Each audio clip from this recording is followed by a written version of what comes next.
Hello friends, Pihu comics world में आप सभी का स्वागत है। आइए दोस्तों, राज कॉमिक्स के अंतर्गत पढ़ते हैं भोकाल सीरीज का द्वितीय भाग। प्रथम भाग खौफनाक खेल में हमने पढ़ा कि किस तरह से भोकाल को तिलस्म ओलंपिक के लिए चुना गया था। और अब देखते हैं आगे का भाग। यहाँ से आपको तिलस्मी ओलंपिक की खोज करनी है। अब फूचांग का आपसे संपर्क विजय के बाद ही बनेगा। चारों महारथी तिलस्म ओलंपिक की तरफ अपने कदम बढ़ा रहे थे। नहीं, बहुत पापड़ बेलने पड़ते हैं। बड़ा खजाना, बड़े पापड़। मौत बना वह सरीसृप चारों के सपने तोड़ने के लिए उनके सिरों तक पहुंच चुका था। और वो चारों उसे देखकर हैरान हो उठे थे। चारों उसे उछल कर खड़े हुए, जैसे उनके नीचे की धरती जल उठी हो। हे भगवान, क्या बला है यह! हे भगवान, क्या है यह! कपाला डर गई है बेचारी से तो। इसके साथ ही वहां छा गई एक गहरी खामोशी, जिसे तोड़ा तुरीन ने। भोकाल, हमें बताओ कि अब हमें क्या करना है। तलाश। तलाश किसकी तलाश करनी है हमें? तिलस्म ओलंपिक की तलाश करनी है हमें। भोकाल की सम्मोहक आवाज ने सबको बांध दिया था। हाँ महाबली, फूचांग के ग्रह के इष्ट देव खजूरा ने इस ग्रह पर तिलस्मी ओलंपिक का निर्माण किया था। और महाबली फूचांग चाहते हैं कि हम उसे ढूंढें और उसका तिलिस्म तोड़ दें। और इसके बदले हमें क्या मिलेगा? भोकाल बोल उठा। हमें मिलेगा सम्मान। हम में से जो भी वीर तिलिस्म तोड़ेगा उसे महावीर की उपाधि मिलेगी और मिलेगा तिलिस्म ओलंपिक में कैद खजाना। मुंह खुले रह गए उनके। खजाना? हाँ, बहुत बड़ा खजाना। लेकिन खजाना क्या यूं ही मिल जाया करता है? सुल्तान कूद पड़ा चारों के बीच से निकलकर मैदान में। इससे मैं निपटता हूँ। सुल्तान क्या इस सरीसृप को बांध पाएगा? कुछ किया तो उस जादूगर ने। और तभी वहां एक और सरीसृप पैदा हो गया। सम्मोहन से तैयार एक नकली सरीसृप और असली सरीसृप एक ऐसे सरीसृप से लड़ रहा था जो वहां था ही नहीं। हा हा हा! वही वाह! देखो कैसे उछल रहा है। हा हा! मजा आ गया। खूब बेवकूफ बनाया इसे सुल्तान ने। किंतु अभी असली सिर्फ की पूंछ ने खैर ढा ही दिया था। सुल्तान की हड्डियां चीख चिल्ला उठी और उसका सम्मोहन टूट गया। सिर्फ को जैसे होश आया। उफ! हाय, मार डाला रे इसने तो। सिर्फ की नजर पड़ी तुरीन पर। आ भाई, अब हम भी अपनी शक्ति आजमा ले तुझ पर। उसने अपनी पूंछ उछाली। बड़ा कड़वा अनुभव हुआ सरीसृप को। दबाव बढ़ता जा रहा था उसकी पूंछ पर। दम घुटता जा रहा था अति क्रूर का। तभी एक जबरदस्त ठोकर टकराई सरीसृप के नथुने से और सरीसृप ने अपना विशाल जबड़ा खोला। और तभी तुरीन चिल्ला उठी, उफ! भोकाल बचो! लेकिन तब तक सरीसृप का जबड़ा बंद हो चुका था, जैसे समय रुक गया हो। तीनों उस सरीसृप को हैरान भरी निगाहों से देख रहे थे। गुस्से से पागल हो उठा वह। उफ! बचो! ये क्या कर रहा है? तभी पीछे से अति क्रूर ने सरीसृप की पूंछ पकड़ ली। मुझसे भी तो थोड़ा खेल ले सरीसृप तू। सरीसृप ने मुड़कर देखा। उफ! लेकिन शायद उसे पता था वह मच्छर उसका कुछ नहीं बिगाड़ सकता है। लेकिन अति क्रूर ने तुरीन को तो बचाने का अवसर दे ही दिया था। भोकाल, कुछ करो। पहले अति क्रूर को शक्ति आजमाने दो तुम। किंतु अति क्रूर उसकी पूंछ के नीचे दब कर रह गया था। उफ! अब कुछ करना पड़ेगा शायद। उफ! यह अति क्रूर तो मरेगा, आज ज्यादा खेलने के चक्कर में है। फिर वह पूंछ का दबाव बढ़ाने लगा। सरीसृप के जबड़े के अंदर। भोकाल चिल्लाया और देखते ही देखते उसका रूप बनने लगा था। वो आलोप से अब भोकाल बन चुका था। और ये क्या, देखते ही देखते भोकाल की शक्तिशाली तलवार ने उस सरीसृप के जबड़े को चीर कर दो टुकड़ों में कर दिया था। और वो सरीसृप जमीन पर धराशायी हो गया। अति क्रूर भी स्वतंत्र हो गया था। धन्यवाद मित्र। तत्पश्चात साबाह! शाबाश भोकाल, वाह शाबाश! भोकाल, श्री गणेश ऐसा ही खतरनाक हुआ है, जाने आगे क्या क्या होगा। मुश्किल यह है कि हम वापस भी नहीं जा सकते हैं। एक बार तो मैंने सोचा कि भोकाल तो गया। तुम सब बहुत जल्दी डर गए थे और फिर चारों आगे बढ़ चले इधर पृथ्वी पर। वाह! बहुत खूब। मजा आ गया यह खौफनाक खेल देखकर। मुझे बहुत अच्छा लगा। क्या रोमांचक लड़ाई थी! सभी राजा रानी तिलस्म ओलंपिक में खेले जा रहे इस खौफनाक खेल का आनंद ले रहे थे। ये तो अति रोमांचक है। वाह पूचांग, तुम्हारा तिलस्मी ओलंपिक लाजवाब है। जियो भोकाल बेटा। विकास नगर में भी राजा विकास मोहन, रानी मोहिनी, रानी श्वेता मोहन, राजकुमार अंकित मोहन, महामंत्री चंद्रमणि व सेनापति प्रवीण सिंह के साथ बैठे वो खेल देख रहे थे। काश मैं भोकाल होता तो उसके पेट का खून निकाल देता। मैं भी तिलिस्म ओलंपाक में जाऊंगी। बिना मुद्रा के यह लोग वहां रहते कैसे होंगे? महाराज, आपके मित्र राजा फुचांग ने वाकई दिलचस्प चीज बनाई है। ये लोग समझ नहीं रहे हैं। मुझे तो लगता है यह फुचांग कोई गहरा षड्यंत्र रच रहा है। हाँ प्रिय, तबीयत प्रसन्न हो गई। तुरीन को भी तो देखो, कैसे साहसी सुंदरी है वो। किंतु आगे आने वाले बड़े तूफान से वो सभी अनभिज्ञ थे। राजकुमारी श्वेता मोहन के छोटे से मस्तिष्क में आंधियां चल रही थी। मुझे तिलिस्म ओलंपाक में जाना जरूरी है। किंतु वह किधर जा रही थी? वह ठिठकी, हमें अंदर जाना है महाबली फुचांग से मिलने के लिए। नहीं नहीं, अभी तुम अंदर नहीं जा सकती हो। महाबली फुचांग अभी अति व्यस्त है। उफ, यह तो फुचांग का कक्ष था।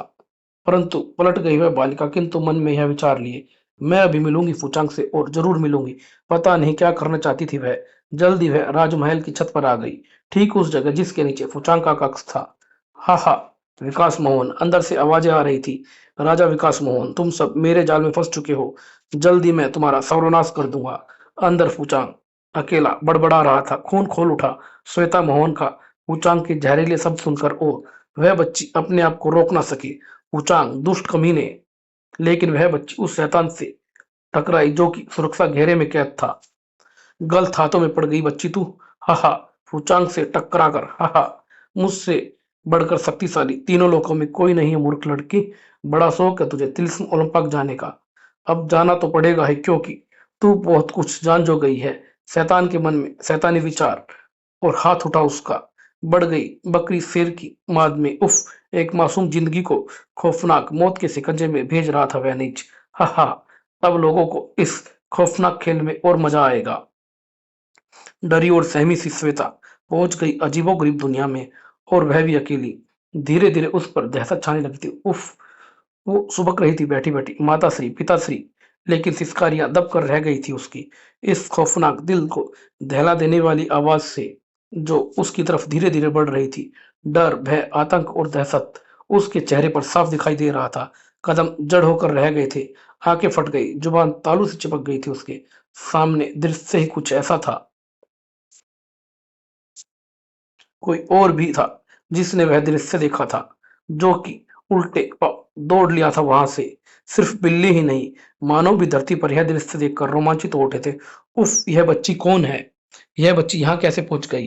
हे ईश्वर, इसकी रक्षा करना। और विकास नगर, वहां तो चीख पुकार मच गई थी। मेरी बच्ची श्वेता, ढूंढो पूरे महल में श्वेता को। वहां पैर कैसे पहुंच गई वह? मम्मी, दीदी को बचाओ। अब मैं उसे कभी नहीं लड़ूंगा। उफ, यह भयानक जानवर, काश मैं इस समय वहां होता, पृथ्वी पर, विकास नगर में। मुझे मेरी बेटी चाहिए महाराज। मुझे मेरी बेटी, मेरी बहन चाहिए पिताश्री। धीरज रखो प्रिय, हम कोशिश कर रहे हैं। वैसे भी अब वैसे ही हाथों में पहुंच गई है, परंतु कब तक महाराज? अभी तो वह संकट में है, और संकट वाकई अभी टला नहीं था। यह मेरी तरफ बढ़ रहा है। देखता हूं यह कौन सा नुकसान पहुंचा सकता है। भयंकर जीव ने अपनी सूंड अति क्रूर की टांग से चिपका दी, और अगले ही क्षण उसने एक जबरदस्त ठोकर भयंकर जीव के मुंह पर जड़ दी। उफ, यह तो साक्षात मौत है। इससे बचो, मेरी आधी शक्ति खींच लिया इसने। अति क्रूर ही जानता था कि उसकी जबरदस्त ठोकर खाकर भी कितनी मुश्किल से वह भयंकर जीव उसके शरीर से अलग हुआ था। सब एकदम सजग हो गए, वहां से भागने को तैयार थे वो। मुझे पकड़ लिया इसने तो, मैं कैसे बचूंगा? हमें यहाँ से दूर हटकर जाना चाहिए, लेकिन भागेंगे कैसे? भयंकर जीव तब तक श्वेता के सिर पर आधमका था। ओह, नहीं नहीं, मुझे मत मारो तुम। तभी, हे मेरे ईश्वर, यह तो राजकुमारी श्वेता मोहन है। महाबली अति क्रूर ने उसे उठा लिया। शर्म नहीं आती, बच्ची पर हमला कर रहा है, और उसे उछाल फेंका।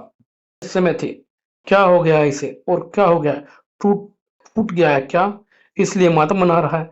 साले की आंखें भी तो नहीं है जो सम्मोहित कर सकूं मैं इसे। क्योंकि भयंकर जीव की चीखें सुनकर उसके माता पिता जो अपहुंचे थे वहां पर, कानों को फाड़ देने वाला शोर था वह। अरे बाप रे बाप, हम तो बच्चे से डर कर भाग रहे थे अभी। ओ, यहाँ पहुंच गए हैं इसके माँ बाप। अब क्या होगा? होगा क्या भोकाल चाचा? अभी इन्हें मार डालेंगे। माता पिता को देख, बच्चा खुशी से उछल रहा था। तुरीन, संभालो इसे, बच्ची अब तुम्हारे सुपुर्द है। श्वेता को गोद में लेते ही, चल कपाला। देखते ही देखते कपाला एक छोटी बिल्ली से भयंकर रूप धारण कर चुकी थी, और उस पर तुरीन बैठकर श्वेता को ले उड़ी। किंतु ये क्यों नहीं समझते अब मेरा क्या होगा? और देखते ही देखते आलोप से भोकाल बन चुका था वो। और उसके हाथ में लहराई भोकाल की तलवार। इधर पृथ्वी पर चंद्रगढ़ का राजा सूर्यसेन, वाह भाई फूचांग, खुश कितना तूने। सुजानगढ़ का राजा प्रकाल देव, मैं तो ये देख देख कर पागल हो जाऊंगा। चित्तौड़गढ़ का सम्राट डबराल देव, इतने मजे कभी नहीं आए हैं आज तक हमें। सोकामपुर का राजा चट्टाल सिंह, इस दुनिया का सबसे बड़ा मनोरंजन तो यही है। जूनागढ़ का राजा खुजाला, मन करता है बस तिलिस्म ओलंपा को देखता ही रहूं मैं। मोहकपुर का सम्राट चौपड़ राजा, इस भोकाल को मुंह चूमने का मन करता है मेरा। सोयामपुर का राजा गोखला टकला, मैं तो मर जाऊंगा अगर ये खेल खत्म हो गया तो, हा हा हा। और तभी जंग शुरू हुई। भोकाल, तुम्हें नहीं छोड़ेगा आदमखोरो। भोकाल की तलवार चल पड़ी थी और देखते ही देखते उन वहसी दरिंदों के टुकड़े कर रही थी। कपाला पर सवार तुरीन भी पीछे ना थी। शाबाश तुरीन दीदी। लेकिन तभी दीदी बचो। और ये क्या, कपाला भयंकर चित्कार कर उठी थी और भोकाल भी फंस गया था भयंकर जीव के सूंड में। किंतु तभी वहां था अति क्रूर, छोड़ दो इन्हें जालिमों। कुछ ही पलों में उसने कई चट्टाने फेंक मारी। आह, अरे अरे ये क्या हुआ। हाँ, ये चट्टाने नहीं थे, ये थे भयंकर जीव के अंडे। चारों तरफ से भयंकर जीव उसकी तरफ बढ़ने लगा था। भाग बेटा सुल्तान, अब ये नहीं छोड़ेंगे यह तुझे। ये तो बढ़ते ही जा रहे हैं तुम्हारी तरफ। उफ, यह तो और मुसीबत बुला ली है मैंने। तभी अति क्रूर की दृष्टि एक खास चीज पर पड़ी।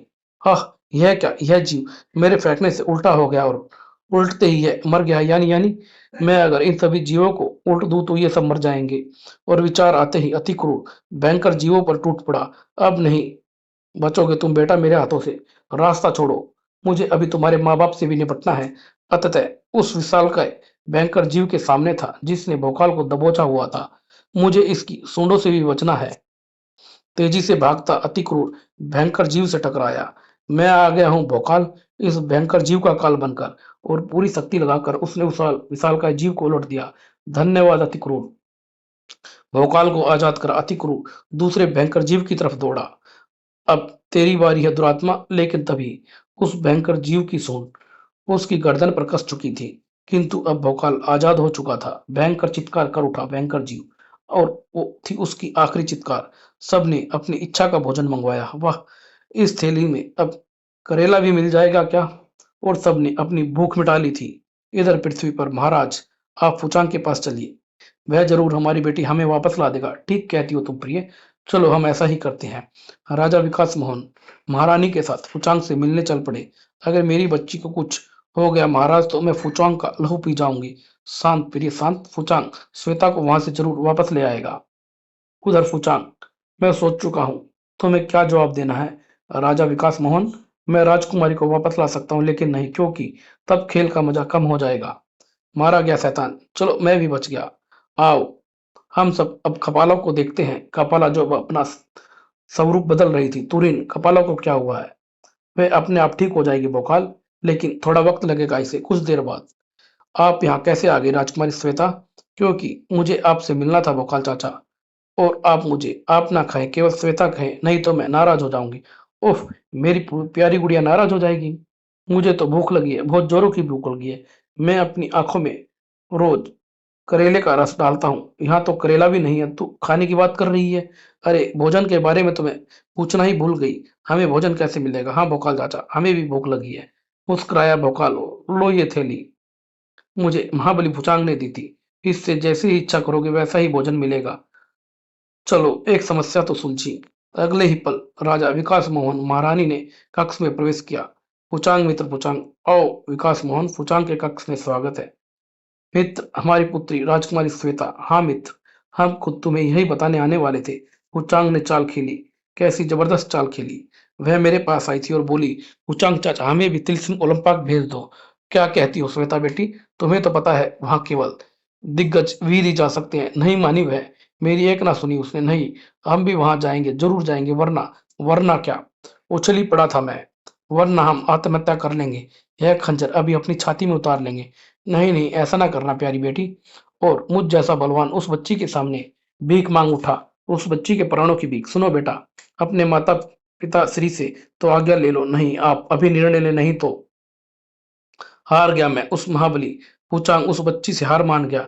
ठीक है पुत्री, हम बेबस ना होते तो कदापि तुम्हें वहां ना भेजते, चाहे हमारी जान ही क्यों ना चली जाती। दरिंदा कितना बड़ा चालबाज निकला। अब तुम ही बताओ, तुम मेरी जगह होते तो क्या उतार लेने देते उसे खंजर अपनी छाती में? नहीं नहीं मित्र, कदापि नहीं। किंतु खुद को कोरा साबित कर लिया अपने आप को उसने उन दोनों की नजरों के सामने। अब बस वापस कैसे आएगी वो? यही तो दुख है मित्र कि अब मैं भी उसे वापस नहीं ला सकता हूँ। तिलिस्म ओलंपाक में गया मानव केवल तिलिस्म के टूटने के बाद ही वापस आ सकता है। अब तो तिलिस्म ओलंपाक टूटने वाला विजेता ही उसे वापस ला सकता है। दोनों टूटे हुए दिल और मरे हुए मन से वापस चल पड़े। महाराज, उनसे बोलो कि वह मुझे भी वहां भेज दे, मेरी पुत्री के पास। धीरज रखो रानी, हमें विश्वास है कि भोकाल जल्द ही उस तिलिस्म को तोड़ देगा। राज दरबार में महाराज आपसे मिलने के लिए बहुत से देशों के राजदूत इंतजार कर रहे हैं, उन्हें भेजो तुरंत। शीघ्र ही अन्य देशों के राजदूत वहां पहुंचने लगे। महाराज विकास मोहन को चूड़ागढ़ के राजा समक शाम का प्रणाम। परिणाम स्वीकार कहो। राजदूत, कैसे आना हुआ? महाराज, हमारे देश की आधी आय का हिस्सा आपके खजाने में जमा करा दिया गया है। निवेदन यह है कि हमें कुछ और सुदर्शन दर्पण मिल जाए, क्योंकि हमारे महाराज प्रजा को भी ये खेल दिखाना चाहते हैं। इसी तरह की फरमाइशों के साथ कई देशों के राजदूत वहां पहुंचे थे। महाराज, हमारे महाराज ने इस जबरदस्त आयोजन की बधाई भेजी है। महाराज, इस साल की संपूर्ण आय मिथिला नरेश ने खेल से अति प्रसन्न होकर आपको नजर की है। इस अभूतपूर्व खेल के लिए लिबासगढ़ की संपूर्ण जनता ने आपको बधाई भेजी है। विकासगढ़ का कोषागार छोटा पड़ने लगा। वह धन समेटते समेटते और छोटा पड़ने लगा। राजा विकास मोहन का राजकुमारी श्वेता को खोने का दुख। कोषाध्यक्ष, महल में 10 और कोषागार बनवाए जाए अति शीघ्र। मित्र पुचांग, धन्यवाद। हम बहुत प्रसन्न हुए तुमसे। पुचांग मन ही मन सोच रहा था, मूर्ख। प्रिय बच्चों, चित्रकथा आपको कैसी लगी यह जरूर लिखें। प्रिय पाठकों, आपके मनोरंजन के लिए भोकाल सीरीज में नित्य नई घटनाओं के साथ राज कॉमिक्स नई नई कहानियां पेश करेगी। यह कहानियां अपने आप में संपूर्ण होंगी या नहीं, कोई भी कॉमिक्स किसी दूसरे कॉमिक्स का पार्ट नहीं होगा। अब तक आप इस क्रम की 2 कॉमिक्स पढ़ चुके हैं, खौफनाक खेल, तिलिस्म ओलंपाक। अब आपके इन प्रिय पात्रों की आगामी नई कॉमिक्स होगी भोकाल। हमारा वादा है इस क्रम की सभी चित्रकथाएं आपका खूब मनोरंजन करेगी। धन्यवाद दोस्तों।